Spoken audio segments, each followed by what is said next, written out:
So today I will discuss convergence, well, in measure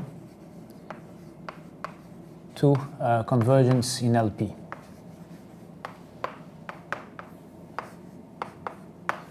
So we've seen that convergence in LP implies convergence in measure, and that the converse is not true.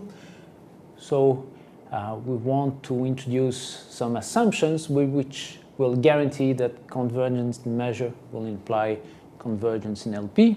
And you have to keep in mind the examples, the two examples I gave in the last lecture, in which we have a sequence which is converging almost surely, but it's not converging in LP.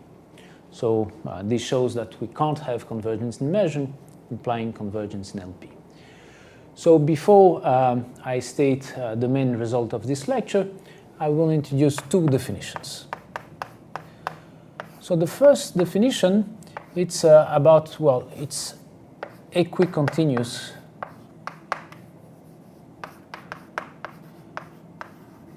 family of measures. So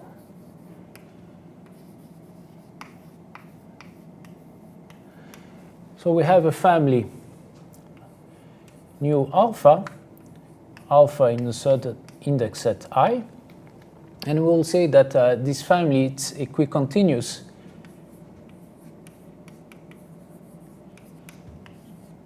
at the empty set if the following holds.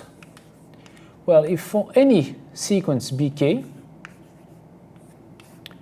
of measurable sets decreasing to the empty set, and for any epsilon positive, there exists an integer k naught such that, well, if k is larger than k naught, then the measure nu alpha of bk is smaller than epsilon, and that uniformly for over the family. So the supremum alpha in I, it's bounded by epsilon. So remember that we defined continuity at the empty set. The measure is continuous at the empty set if for any sequence decreasing to the empty set, the sequence nu of the measure of this sequence converges to 0.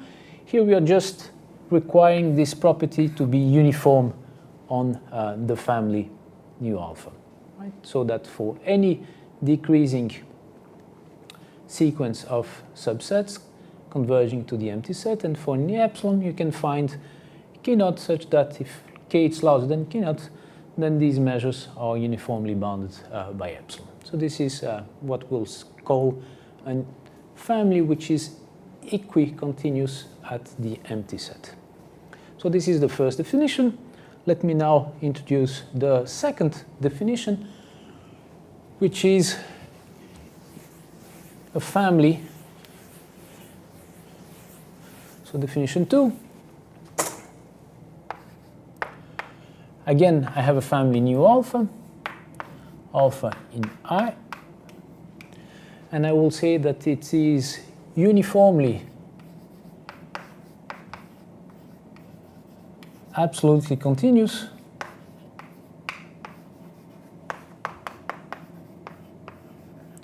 with respect to some measure mu if the following holds. Well, if for any epsilon positive, I can find a delta such that if a set B has mu measure bounded by delta, then mu alpha of B it's bounded by epsilon, and this uniformly over the family. So if I take a supremum here over the family, that this holds. Well, I don't like very much this definition because, well, absolutely continuous means something else, but this is the adopted terminology, so I'll keep with it. So I'll say that, again, a family nu alpha of measure, it's uniformly absolutely continuous with respect to a measure mu. If the following property holds, for any epsilon fixed, we can find delta such that, well, if the measure of a set B it's bounded by delta, then the new alpha measure of this set is bounded by epsilon, and this uniformly over the family. So these are two definitions, and so I will state a lemma, but before I state a lemma, we will check that the sequences we defined in the previous lecture, which were counterexamples, do not meet the first definition. So what I want to say is the following. Let's go back to the examples. So remember, the first example was an example in which the function fn was given by, well, in the interval 0, 1 over n, it was equal to n to the power 1 over p, where p it's a fixed number between 1 and plus infinity. So this was a sequence fn, and as we said, fn clearly converge in measure and converge almost surely to 0, but if you compute the LP norm of fn, this is equal to 1, so that fn does not converge to 0.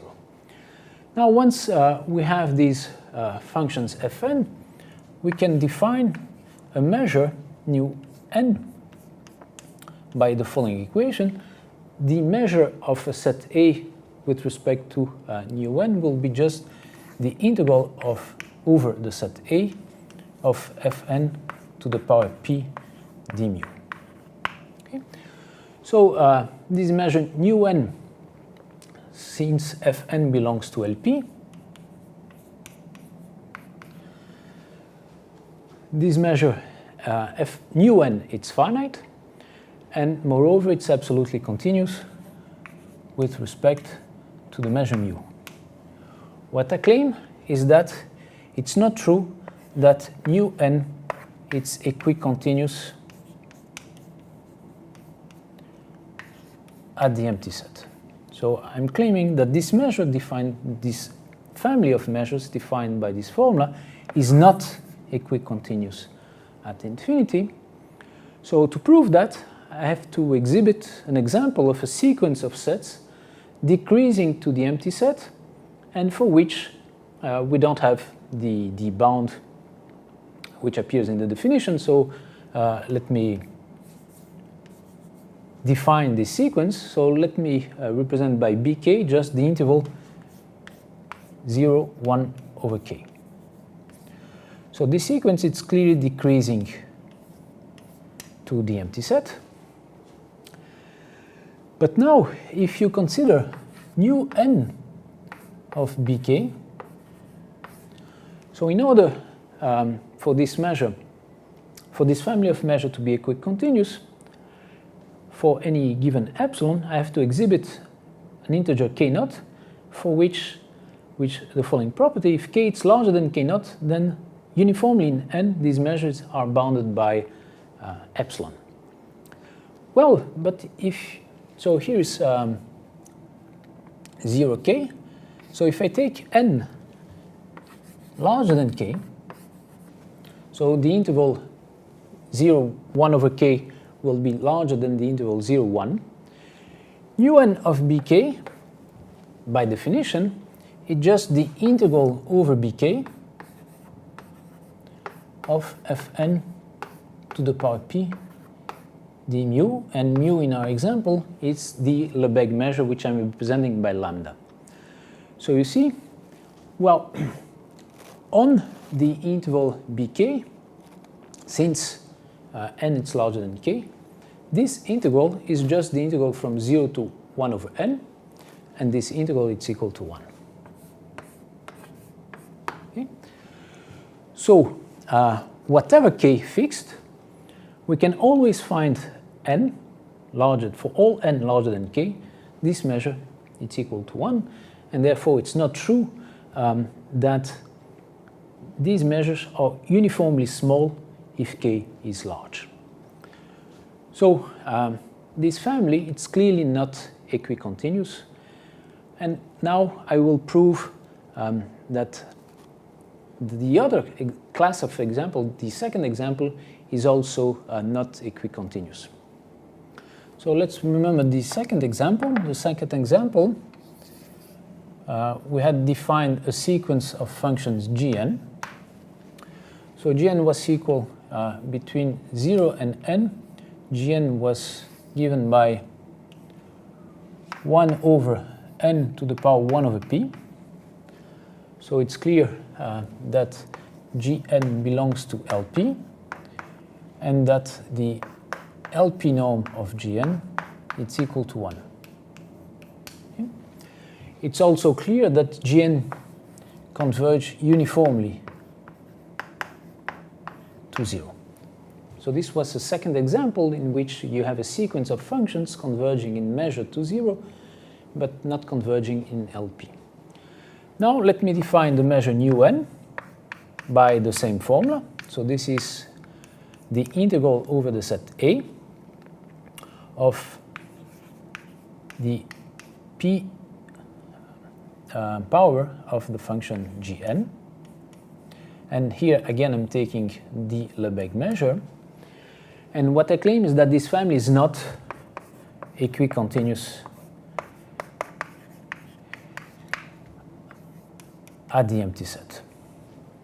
And in order to prove that it's not equicontinuous, I have to exhibit an example of a decreasing sequence of sets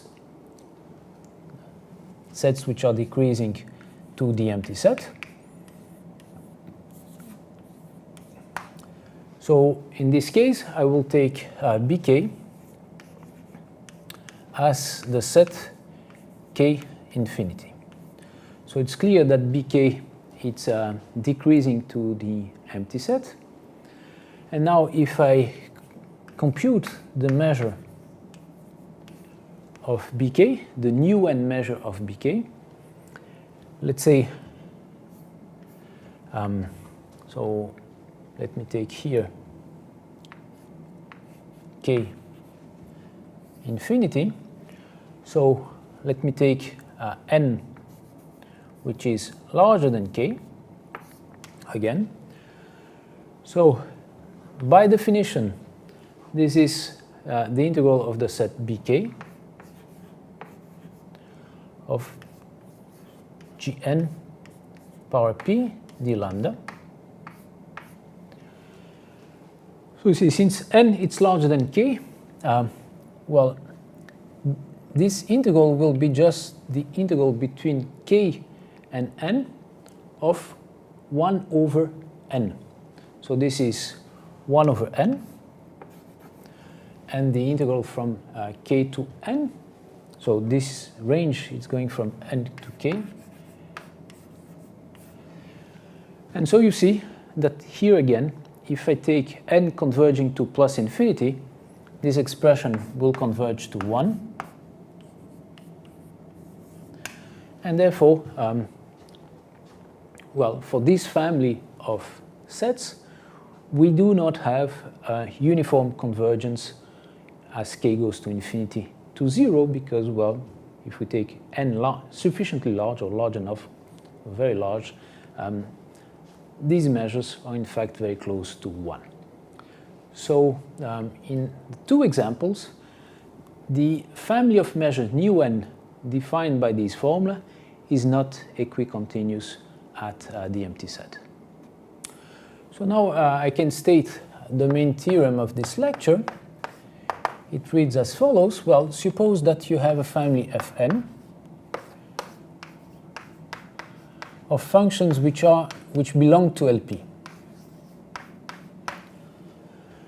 Let's define nu n as we did in the examples. So I'm defining a measure nu n, which is given by the integral over the set A of Fnp d mu. And let's assume that this family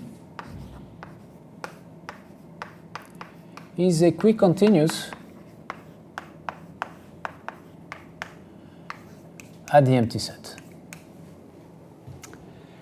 Let's also assume, so this is the extra assumption we need to impose in order to guarantee that convergence in measure implies convergence in LP.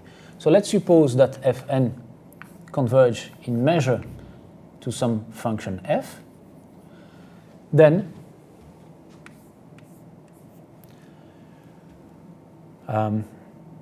Fn converge to f in LP. So this is what we want to prove. The proof relies on a lemma, which I will state before I prove this theorem, and then I will give one or two sufficient conditions in order for this family to be equicontinuous. So the lecture will continue as follows. I first state a lemma which we'll need in this proof, then I prove this theorem, and at the end of the lecture I will give some sufficient conditions which imply that this family of measures is equicontinuous. So here is the lemma which will be used in the proof. The lemma is as follows. Well, suppose that I have a family, mu alpha, of measures which are equicontinuous at the empty set and which are absolutely continuous with respect to some measure mu. Then what I claim is that this family is uniformly absolutely continuous. So equicontinuity at the empty set and absolutely continuity implies uniform absolute continuity. So this is the claim, the assertion of this lemma, and let's prove it. So I'll proceed by absurdity. So I'll assume that nu alpha is not uniformly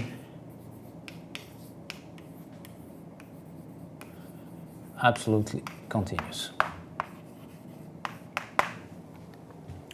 So remember, uniformly absolutely continuity means that, well, for any epsilon, there exists a delta such that if mu of a set B, so for all B, such that mu B is less than or equal to delta, then mu alpha of B it's less or equal than epsilon for all alpha in I. So let's assume that this is not true. This means that there exists an epsilon such that for all delta, and I will take a delta here, I'll take a sequence 1 divided by 2 to the power n. So for any such delta, I can find a set Bn such that the measure of Bn it's less than 1 over 2n, and there exists some alpha n such that nu of alpha n of Bn it's larger than epsilon. Okay? And now I have to prove, well, that this family is not equicontinuous. So I need out of these sets Bn to construct a sequence which decreases to the empty set. So the idea is very clear. Since the measure of this set is bounded by 1 over 2n, if I take the union of all these sets starting from some index, I still get a set whose measure is very small. So let's take a k to be the union for n larger than k of Bn. And from this inequality, it's clear that mu of ak it's smaller or equal than the sum of the measures, and the sum of the measure it's bounded by 2 divided by 2k. K is a decreasing sequence of sets,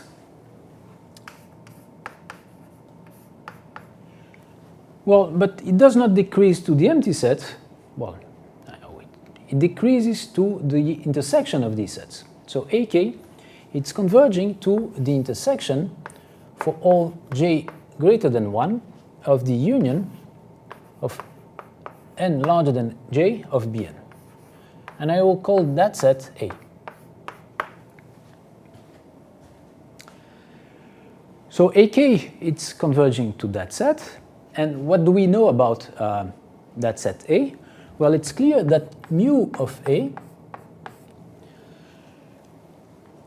A it's contained in AK for any k, so that mu of A, it's less than mu of AK, which is bounded by 1 divided by 2 to the power k minus 1.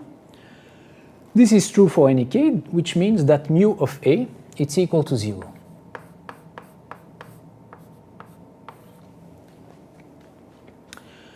Well, that's very nice because we know that nu alpha, these measures nu alpha, are absolutely continuous with respect to mu.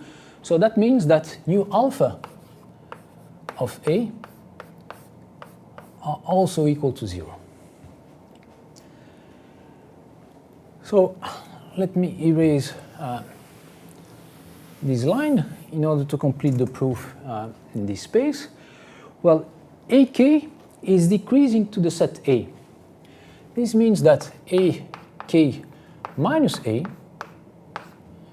is decreasing to the empty set.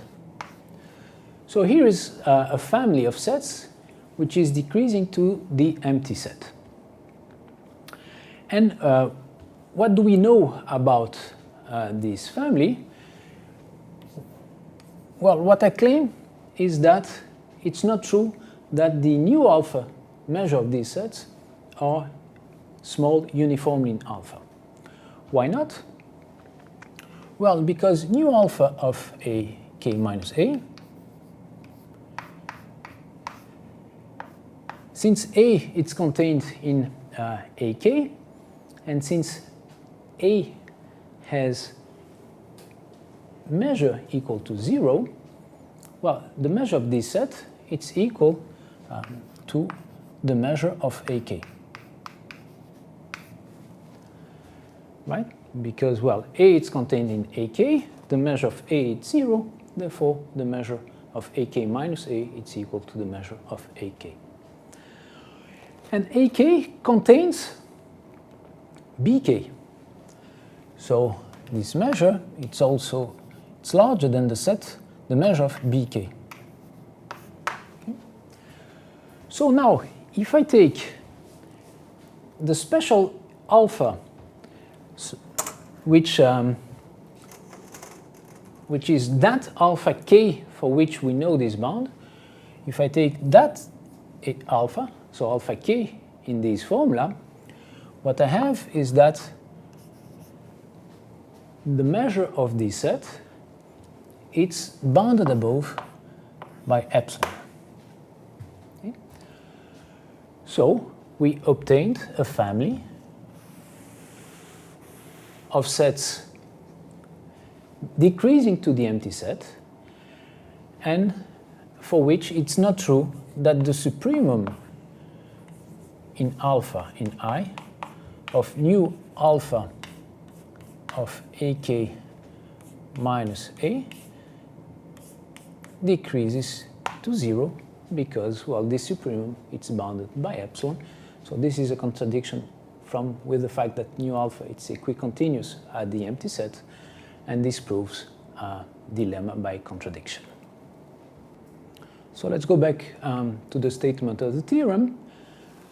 We have a sequence Fn of functions in LP. We define these measures. We're assuming that these measures are equicontinuous at the empty set, and we are assuming that Fn is converging in measure to the function f, and what we want to prove is that Fn converge to f in LP. So here the important assumptions are these ones. So let's start the proof.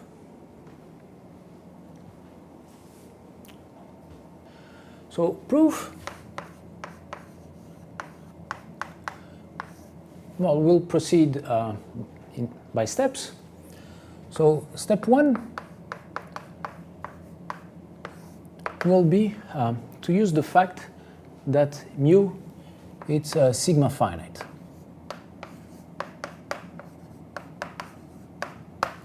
Okay. So since mu it's sigma finite, what does that mean? That means that there exists a sequence ek which is increasing to the set omega, and such that mu ek it's finite. So this is our assumption that mu it's sigma finite, and so since ek it's increasing to omega, this means that ek complement is decreasing to the empty set. And since the family nu n is equicontinuous at the empty set, well, this means that nu n ek complement, if I take the supremum over all n, that this is converging to 0 as k goes to infinity, which means that for any epsilon I can find a k which depends, k naught which depends on epsilon, such that the supremum over n of nu n ek complement it's bounded by epsilon. Okay. So we will use this property in our second step. So let's go to step 2. I just wrote here in this corner what we proved up to now in step 1. So we proved that we have this sequence ek which is converging to omega. The mu measure of ek it's finite, and the nu n measure of the complement of ek it's uniformly converging to 0, which means that for any epsilon we can find k naught, such that if k it's larger than k naught, then the supremum of these measures it's bounded by epsilon. So in step 2 we want to prove that the sequence Fn is Cauchy in LP. So this is the claim. And this step 2 will be divided in sub-steps. So in order to prove that it's Cauchy, we have to estimate the difference Fn minus Fm to the power p d mu.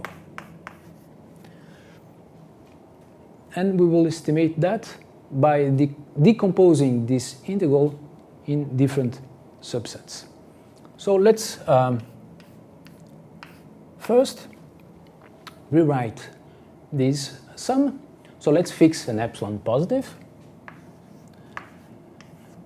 And our goal is to show that there exists an integer n0 such that if n and m are larger than n0, then this integral is bounded by epsilon, or constant time epsilon.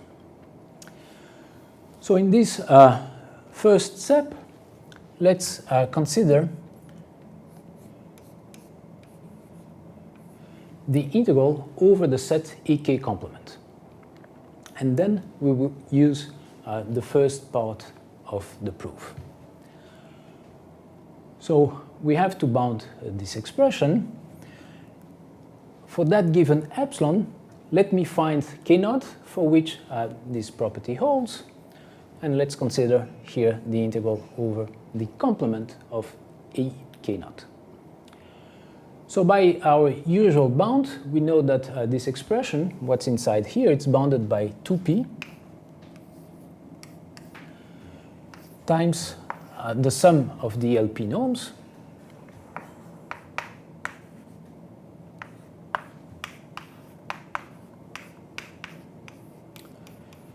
plus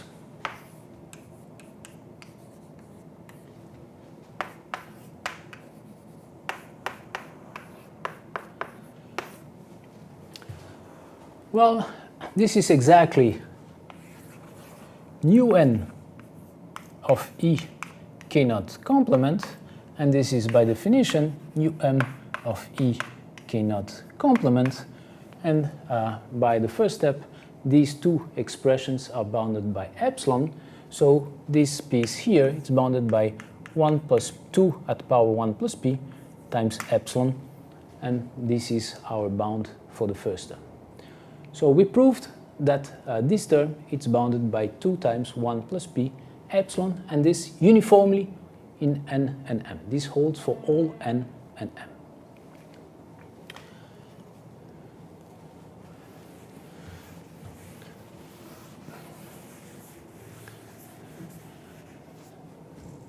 So let me write that this is bounded by 2, 1 plus p epsilon, and this holds for all n and m. Now, second piece will be, well, I will now decompose this expression on the set in which this is small and the set in which this is large. So let's first consider this integral over the points in which this difference is small. More precisely, let's take, well, we already estimate in complement, so now it remains to estimate in the complement of E complement, which means on the set A K naught, E K naught. And let's take the intersection of this set with the points such that Fn minus Fm, it's bounded, well, say P, it's bounded by epsilon divided by mu of A K naught.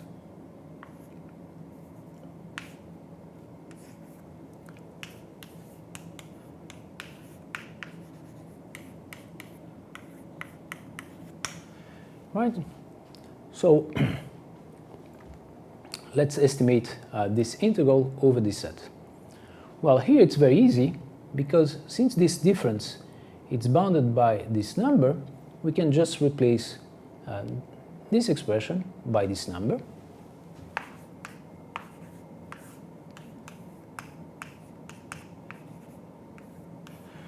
Once we replace that expression by this number, we can just forget about this restriction. Remains mu of E k naught, which is finite, because mu of E k, it's finite for any k, and this is just epsilon. So the second term is epsilon. So now what remains to be estimated, and this again is uniformly over all n and m. So what remains to be estimated, well, is the integral on the set E k naught over the points in which this difference it's larger than epsilon mu E k naught. Okay? So this is the last term. In order to prove that, well, I will need a new blackboard. I will just keep the first two estimates, saying, well, that the first two estimates, we bounded them by a constant times epsilon uniformly over all n and m, where k naught is the constant given by the first step. So let me erase the blackboard. So this is the last term which we need to estimate, and the most important one. I just copy the term here.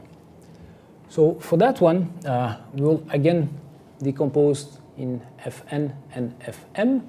So this is bounded by 2p, and then I have the integral of this expression over Fn to the power p, and this is exactly nu n of this set. And well, since it's a bound, I'll just keep mu n of Fn minus Fm bounded by epsilon mu ek naught. Okay. And then I have a similar term with m instead of n, but since the estimate is exactly identical, I will not bother with that term. Now, remember, we know that Fn is converging to f, so if this is larger than epsilon, it means that either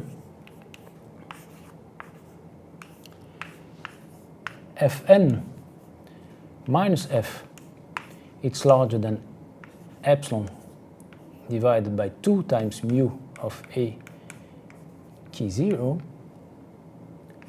or Fm minus f it's bounded by epsilon, it's larger than epsilon divided by 2 times mu of e k naught. And we need to estimate the measure, the new n measure of this set. And it's here that we will use the lemma that we proved. So remember the statement of the lemma. The statement of the lemma required a family nu n of measures which were absolutely continuous with respect to mu. But this is the case of nu n by definition, because nu n is just the integral of a function which is in LP. So the first assumption of the lemma is fulfilled. And then the second assumption was that the family was a requirement about the equicontinuity of the family of measures, which is one of our assumptions. And under these two assumptions, the lemma asserted that the family nu n was uniformly absolutely continuous.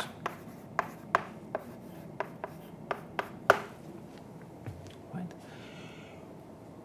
What it means that nu n is uniformly absolutely continuous? It means that given epsilon, and the epsilon I'm thinking of is the epsilon we are given by the Cauchy sequence.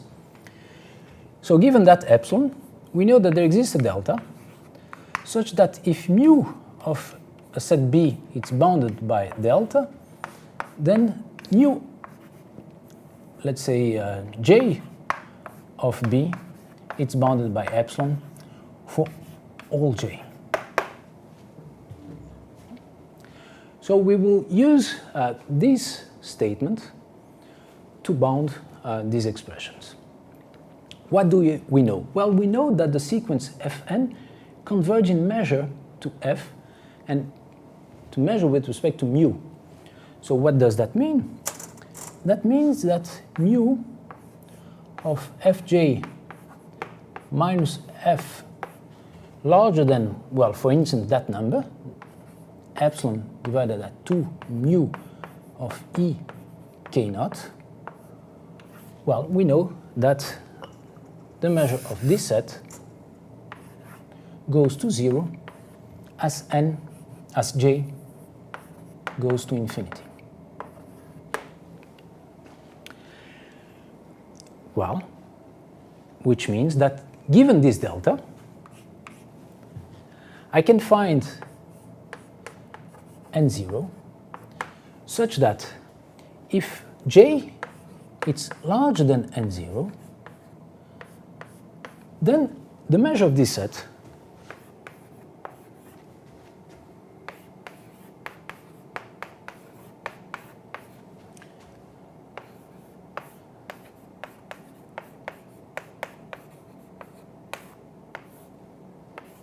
it's less or equal than delta. So for all j larger than n0, the mu measure of this set is bounded by delta. Well, but then this means by the lemma that the new k measure of this set it's bounded by epsilon for all, so let me write it not to mix with that j. So this means that the new k measure of this set for all k it's bounded by epsilon. Well, so if I take n larger than n naught, so we obtained here n naught. So if n is larger than n naught, this means that the mu measure of this set is bounded by delta, and therefore the new k and the new n measure of this set is bounded by epsilon. So this expression here, it's bounded by epsilon if n is larger than n0. And the same thing here, if I take m larger than n0, the mu measure of this set is bounded by delta, and therefore the new n measure of this set it's bounded by epsilon. So this expression it's again bounded by epsilon, which proves that for all n and m larger than n0, these two expressions are bounded by epsilon, and this completes the proof. We just proved, remember that in step 1 and step 2 we obtained estimates which were uniform in n, so which were uniform in these indices. Now, in this last step, we proved the existence of an integer n0 for which if n and m are larger than this index n0, this expression is bounded by 4 epsilon. Remember, we have here 2 epsilon, and then there is a second term here which will give us 2 epsilon, and there is still this 2p in front, so it's in fact 2 to the power p plus 2 times epsilon, provided n and m are larger than n0, and this proves that the sequence Fn is a Cauchy sequence in LP. So now that we know that the sequence Fn is Cauchy in LP, let's complete the proof, and this is our step 3. So it's the conclusion.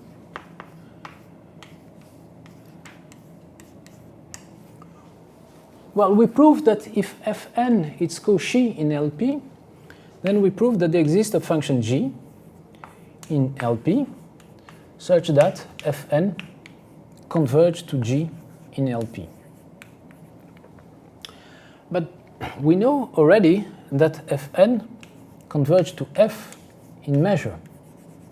And we also know that if Fn converges to g in LP, Fn converges to g in measure.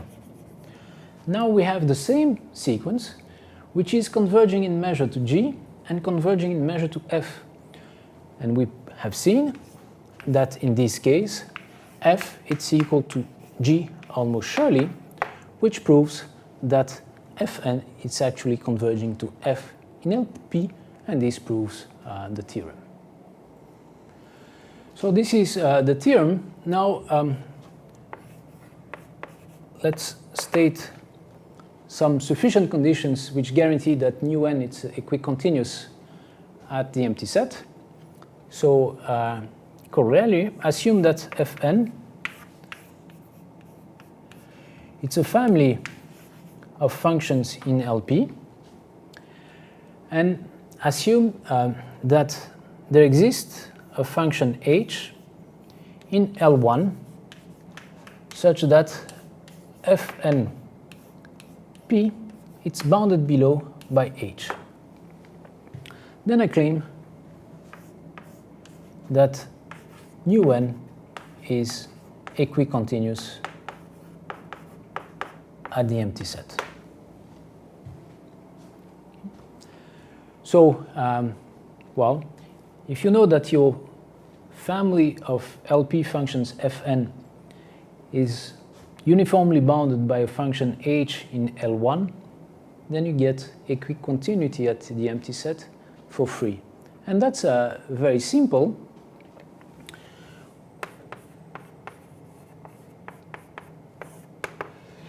Well, let's take the measure of some set A. Well, by definition, this is A integrated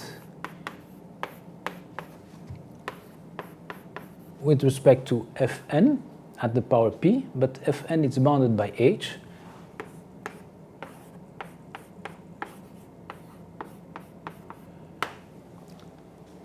Well, now this measure, let me call it mu h.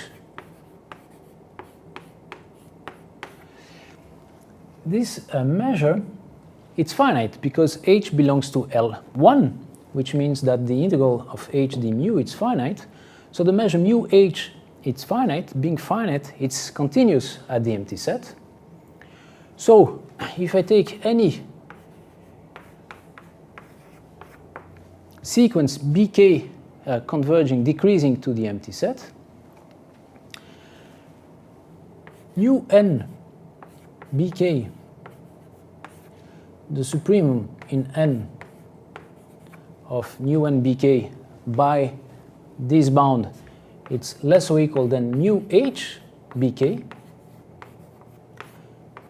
and this expression converges to 0 because the measure mu h is finite and bk it's decreasing to the empty set. So this expression it's converging to 0, and therefore these measures or these numbers are converging to 0 as well, which shows that mu n is equicontinuous. So here is a sufficient condition which yields the equicontinuity at the empty set of the measures mu n. And here is a second corollary. So let's assume that these functions fn are in LP. So I will assume first that the measure of omega is finite. And I will assume that this sequence is uniformly integrable. Oh, it's related to the uniform integrability, by which I mean that if you take the integral of fn p d mu on the set in which fn is larger than a, and if you take the supremum over n of this expression, this sequence converges to 0 as a converges to plus infinity. So what I claim is that if you have these two assumptions, then the sequence mu n is equicontinuous at the empty set. And the proof it's very simple. Well, you have to estimate, so consider sequence bk decreasing to the empty set. You have to estimate the measure of bk, which is bk fnp d mu. So now divide this integral on the set in which fn is bounded by a and in the set in which fn is larger than a.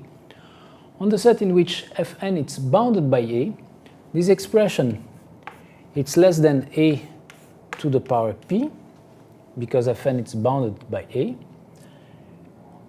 times the measure mu of bk.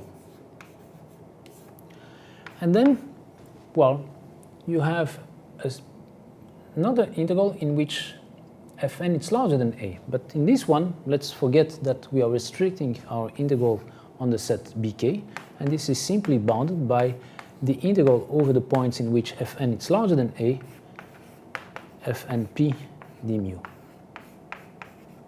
Okay? Now we have to show that this expression is uniformly in n bounded or converged to 0. So let's fix an epsilon positive. For that epsilon positive, by assumption, I can find an a0 large enough for this expression to be bounded by epsilon. So there exists a naught such that if a is larger than a naught, this expression, uniformly in n, it's bounded by epsilon. So let's choose a naught in this inequality. And for a naught, well, we know that this expression is uniformly in n bounded by epsilon.